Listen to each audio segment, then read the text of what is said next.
Bismillahirrahmanirrahim. Assalamualaikum warahmatullahi wabarakatuh. Waalaikumsalam warahmatullahi wabarakatuh.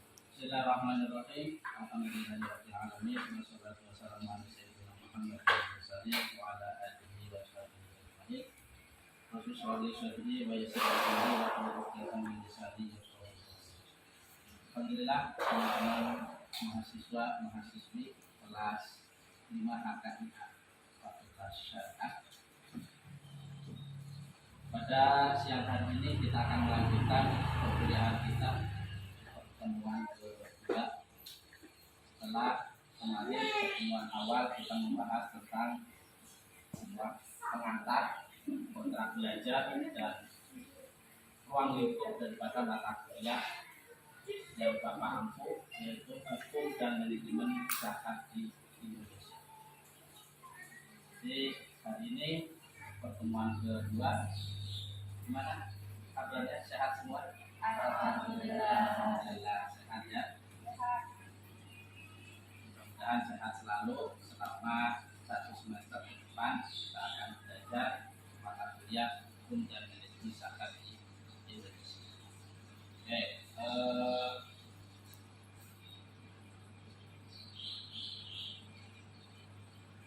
sebelum memasuki materi yang pertemuan yang kedua ini, Bapak akan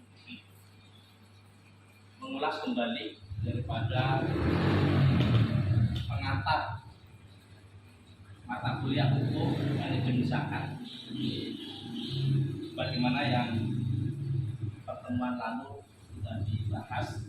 Mata kuliah ini merupakan bagian untuk membekali calon sarjana S1 hukum keluarga Islam, baik secara teoritis maupun praktis, manajemen zakat serta pengelolaannya, terutama di Indonesia. Mata kuliah ini nanti akan fokus pada kajian bagaimana pengelolaan zakat dalam perspektif fikih klasik dan perundang-undangan di Indonesia. Ya, ada 2 poin besar. Jadi akan memahami, mahasiswa dituntut untuk bisa memahami dan memiliki kemampuan menjelaskan daripada zakat, pengelolaan zakat, karena manajemen jadi nanti bicaranya bagaimana memanage, bagaimana mengelola zakat khususnya di Indonesia dilihat dari perspektif fikih klasik dan perundang-undangan di Indonesia. Sebelum kedua hal yang besar ini, poin tadi dalam kajian fikih klasik dan peraturan perundang-undangan di Indonesia, teman-teman juga wajib mengetahui definisi 3 hal yang ini cukup urgent, apalagi kalian fakultas syariah. Jadi wajib mengetahui perbedaan syariah, fikih dan hukum Islam. Karena nanti kajiannya fikih klasik dan peraturan perundang-undangan harus bisa memahami perbedaan ataupun pemahaman mana batasan secara hukum Islam, mana batasan secara hukum perundang-undangan yang berlaku di Indonesia. Jadi makanya untuk pertemuan kedua ini Bapak akan fokuskan pemahaman terhadap syariah, fikih dan hukum Islam. Apa itu syariah? Teman-teman ada yang tahu syariah itu apa? Belum tahu. Syariah. Jadi, hari ini kita akan membahas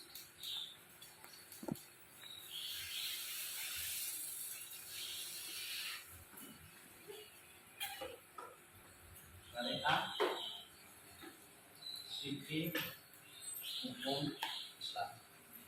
Karena nanti pembahasan manajemen zakat di Indonesia dalam perspektif fikih, kajian fikih klasik dan hukum perundang-undangan di Indonesia, maka harus tahu batasan-batasan mana yang termasuk hukum Islam ataupun dalam kajian fikih Ya, ini secara garis besarnya harus dipahami. Syariah itu apa? Syariah dia ma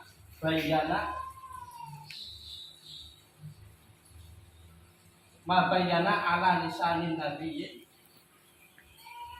minal anbiya wa ma anzalallahu minal ahkam. Syariah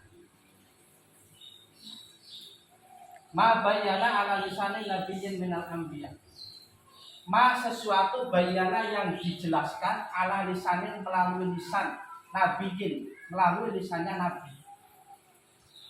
Minal anbiya yakni para nabi. Kenapa menggunakan anbiya? Min di sini bermakna bayanul jinsi, bukan bermakna dari, tetapi bayanul jinsi dalam kitab nabi itu. Min ini di sini bermakna bayanul jinsi, menjelaskan nabi ini minal anbiya yakni para nabi. Kenapa kok para nabi? Disebutkan banyak nabi.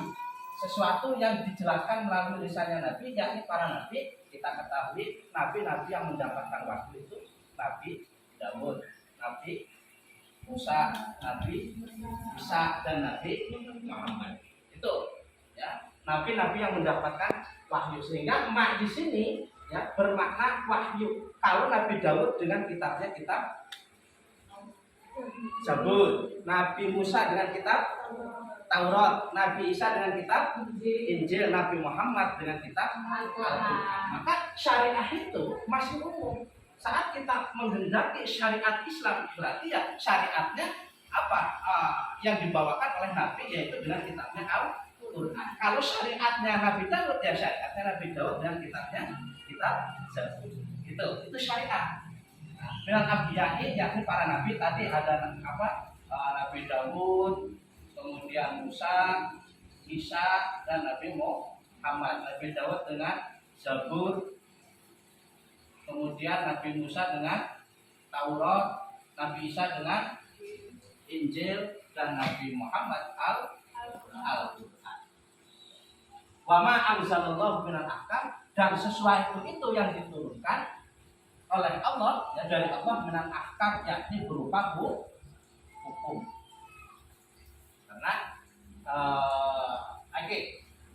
Karena Al-Quran sendiri mengandung bersifat universal. Ada tauhid, kemudian ada akhlak, kemudian ada hukum, ada sejarah, ada kisah-kisah orang-orang terdahulu, kisah nabi, orang-orang yang durhaka.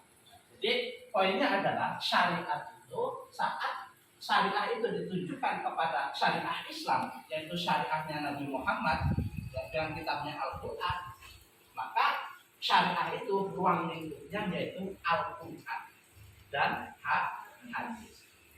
Kalau berbeda nanti kalau syariatnya Nabi Daud, syariatnya Nabi Musa, dan syariatnya Nabi Isa. Karena di sini hubungannya dengan fikih, dengan hukum Islam, ada Islamnya. Berarti ini yang dikehendaki adalah syariatnya Nabi Muhammad. Oke, lanjut. Fikih. Al-muhtasabu min adillatiha at-tafsiriyah. Fikih. Berarti ada syariah, ada fikih. Fikih itu apa? Al-ilmu bil ahkami syar'iyyati. Ilmu yang mempelajari tentang hukum syara. Hukum syara itu apa tadi? Ruang lingkupnya adalah Al-Quran dan hadis. Nah, ilmu yang mempelajari Al-Quran dan hadis. Al-amaliyati yang bersifat amaliyah, yang dapat dipraktekkan dalam kehidupan sehari-hari. Al-muhtasabu atau istilah lain yang bersifat praktis, karena dipraktekkan dalam kehidupan sehari-hari. Al-muhtasabu yang diambil min adillatiha, dari dalil-dalil terperinci at-tafsiriyah. Jadi tadi disebutkan bahwa Al-Quran itu mengandung universal, ada tauhid, kemudian ada akhlak, ada sejarah, ada hukum. Maka yang masuk dalam kategori fikih ini sehingga disebut min adillati dari dalil-dalil terperinci. Yang terperinci itu khusus yang membahas tentang hukum, itu fikih. Kalau tauhid nanti bukan fikih, dia masuk kepada tasawuf. Kalau akhlak, ya tata krama berbeda lagi nanti pelajarannya. Nah, fikih itu khusus tentang hukum. Hukum pun di sini akan dibagi lagi, hukum yang menjelaskan tentang perkawinan, maka ada fikih perkawinan atau fikih munakahat. Hukum yang menjelaskan tentang warisan, ya fikih mawaris, fikih warisan. Ada lagi fikih jual beli, muamalah, ibadah bermacam-macam. Intinya fikih itu adalah ilmu yang mempelajari tentang hukum syariat yang bersifat amali, praktis. Atau istilah lain sederhananya adalah fikih itu adalah produk pemikiran ulama. Apa? Produk pemikiran ulama. Oke, fikih. Kemudian terakhir hukum Islam. Hukum Islam. Jadi hukum terdiri dari dua kata, hukum dan Islam. Kalau dirumuskan, hukum Islam itu sama dengan syariat ditambah fikih, maka dia menjadi hukum Islam. Kenapa kok harus syariat ditambah fikih? Kalau hanya syariat saja bisa jadi bukan hukum Islam. Tadi ada syariat di dalam, berarti bukan hukum Islam. Dan juga kalau hanya saja fikih itu istilahnya adalah hukum. Hukum.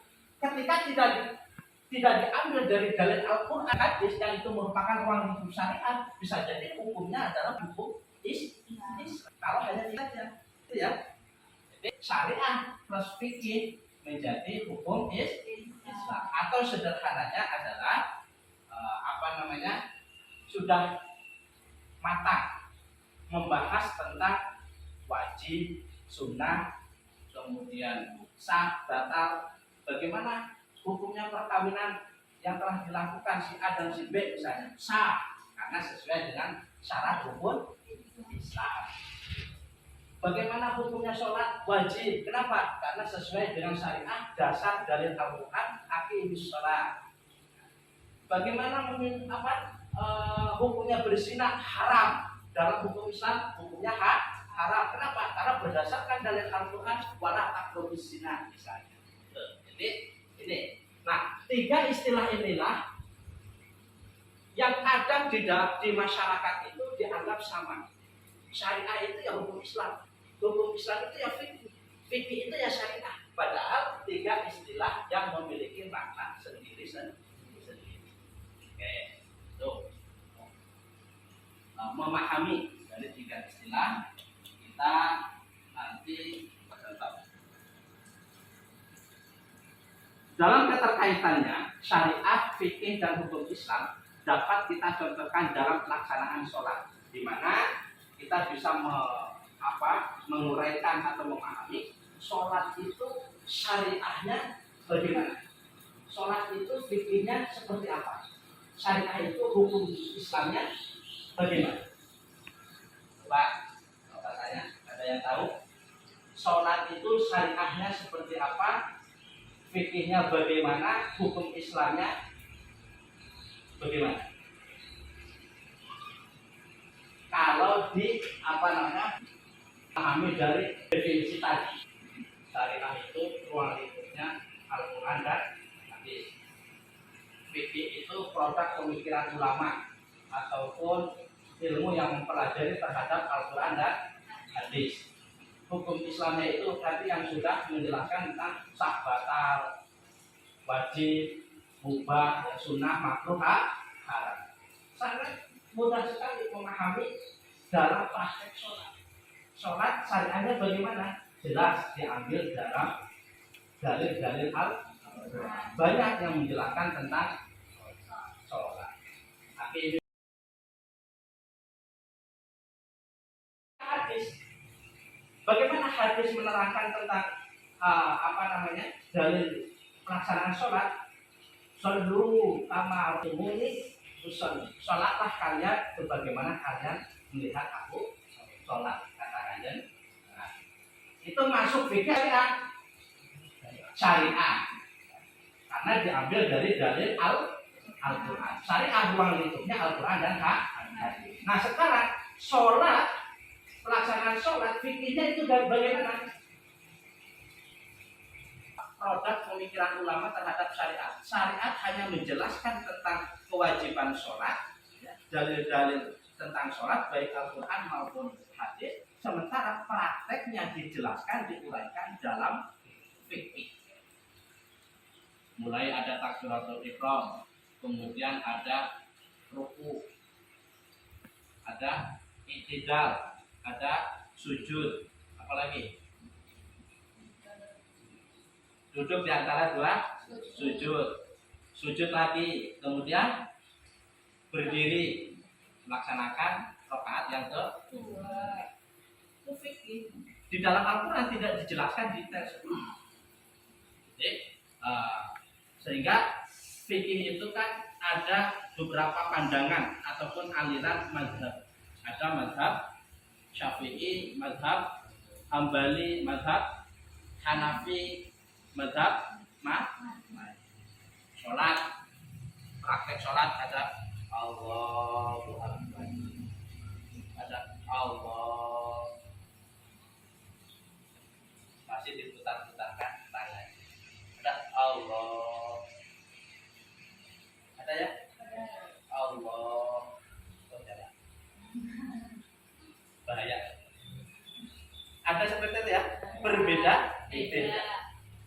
Apakah perbedaan ini berbeda syariat? Tidak, hanya berbeda pemahaman dalam fikih. Kalau perbedaan dalam fikih itu diciptakan, itu perbedaan syariat ataupun hanya perbedaan dalam fikih saja, pemahaman fikih. Fikih syariatnya man qala la ilaha illallah dakhala jannah. Siapa yang mengucapkan kalimat la ilaha illallah itu hadis, maka dia akan masuk surga. Tidak boleh kemudian di sana ada tahlilan, kafir. Oh itu di sana ada apa? Sholawatan, bid'ah. Satu syariat kok sampai apa? Menimbulkan kebencian. Lihat, kalau dalam ranah perbedaan fikih masih bisa ditoleransi. Jangankan perbedaan fikih dalam satu syariat, kita berbeda agama saja jangan sampai membuat apa perselisihan. Ya, hanya beda ketauhidan, keyakinan. Ya udah, agamamu ya agamamu, agamaku ya agama. Ini, jadi apalagi hanya sekedar praktek yang berbeda dalam ranah fikih. Ada yang puasa, sebentar lagi kita puasa ya, puasa Ramadan. Pasti nanti ada yang berbeda, ada yang duluan, ada yang nanti belum sempurna, nanti belum kelihatan hilalnya, beda-beda. Bagaimana menyikapi hal tersebut? Nah ini perbedaan dalam pemahaman fikih. Syariatnya tetap sah. Jangan membahas kunut. Nanti kunut ini kebetulan tadi subuh Ustaz lupa kunut ya, karena di dalam syarat rukun atau rukun sholat itu ada sunnah hayat dan sunnah abad, ada juga yang fardu jelas, mulai dari niat untuk berdiri bagi yang mampu, kemudian ruku, i'tidal, sujud, duduk di antara dua sujud, bangun lagi. Kalau sunnah hayatnya apa bedanya sunnah hayat dengan sunnah abad? Sunnah hayat itu adalah praktek sholat yang hukumnya sunnah. Saat sunnah ini kemudian lupa tidak dikerjakan, maka dia tidak perlu sujud sahwi. Ya, contoh apa? Sunnah yang membaca zikir di dalam saat ruku, subhana rabbiyal azim, ruku apa sujud subhana rabbiyal itu sunnah. Kalian tidak membaca itu, yang penting sujud itu sudah sunnah. Saat sunnah ini kemudian tidak dikerjakan, maka dia wajib sujud sahwi. Apa di antaranya? Kemudian apa lagi? Membaca sholawat pada tahiyat awal. Batasannya itu. Jadi saat kemudian tahiyat awal lupa untuk untuk sholawat Nabi, itu apa wajib di akhirnya ditambahkan dengan sujud. Nah, jadi perkara kunut jangankan kemudian tidak amalkan, tidak dilaksanakan, lupa saja wajib sujud sahwi. Bagaimana bacaan sujud sahwi? Subhanaman wala yanam wala jas. Kembali lagi kepada materi syariah, fikih dan hukum. Fikih tadi sholat takbiratul ihram sampai salam. Hukum Islam perpaduan antara syariat dan fikih. Maka hukum daripada melaksanakan sholat itu adalah wajib. Bisa enggak berubah jadi sunnah? Bisa enggak berubah menjadi haram? Bisa enggak berubah menjadi mubah? Wajib pada kondisi normal. Kalau seorang perempuan yang sedang haid, maka dia sunnah saat mungkin tadi di luar sholat wajib menjadi sunnah. Atau gini, bisa melaksanakan sholat fardu yang kemudian menjadi hukumnya sunnah. Itu apa? Sholat jamak.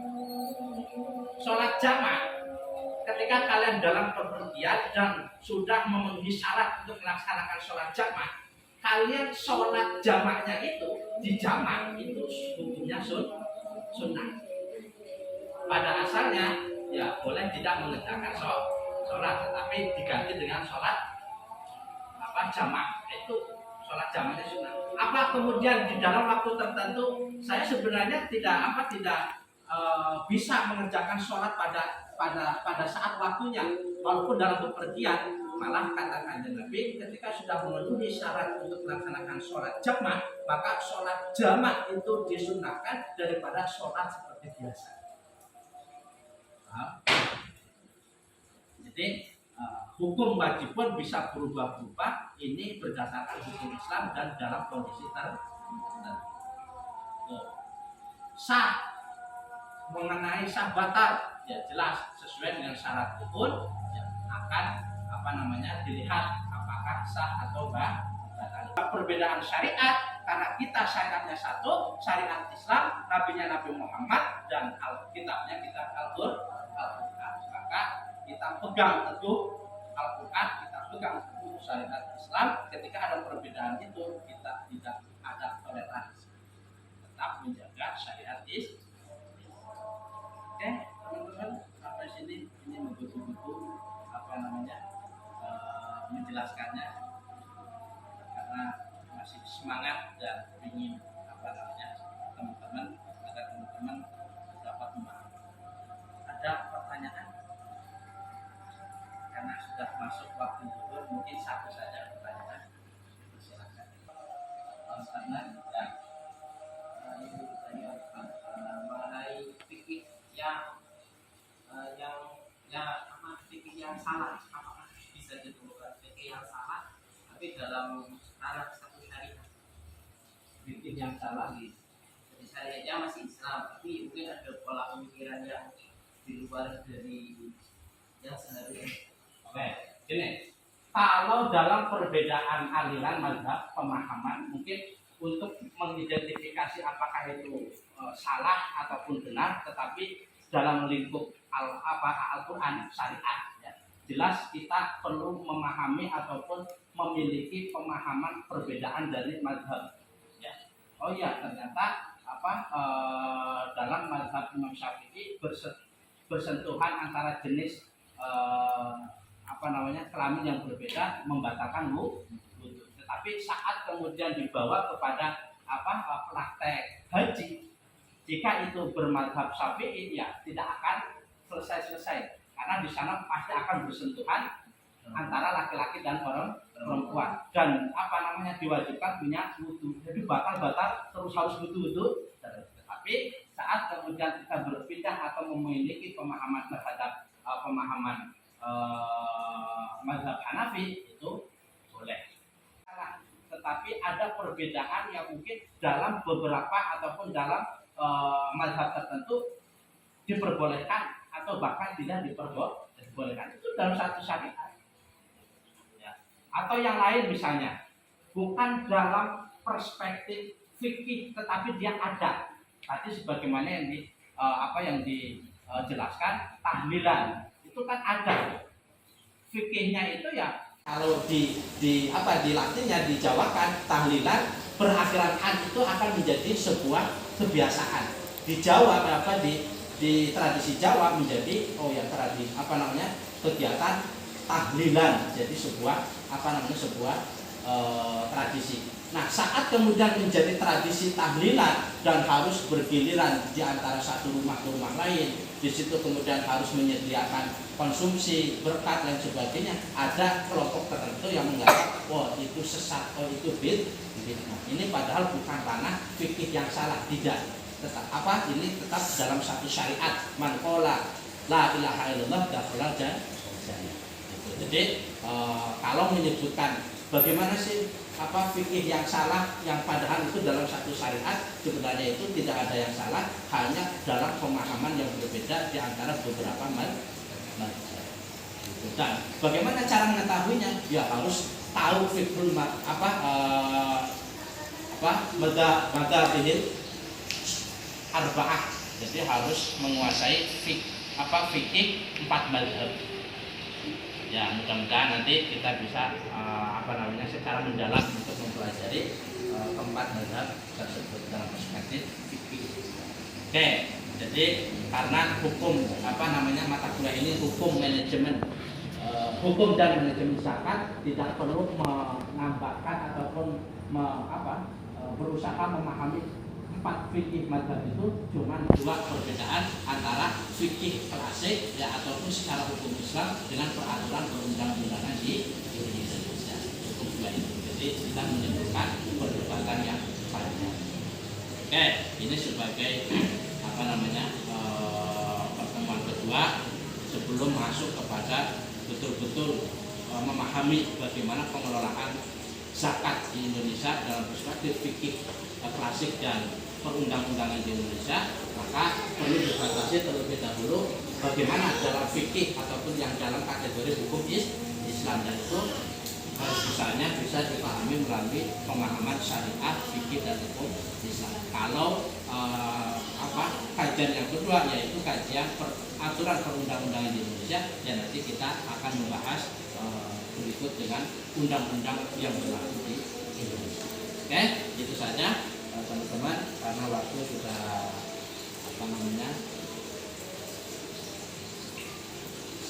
sudah selesai dan pertanyaan juga tadi sudah disampaikan.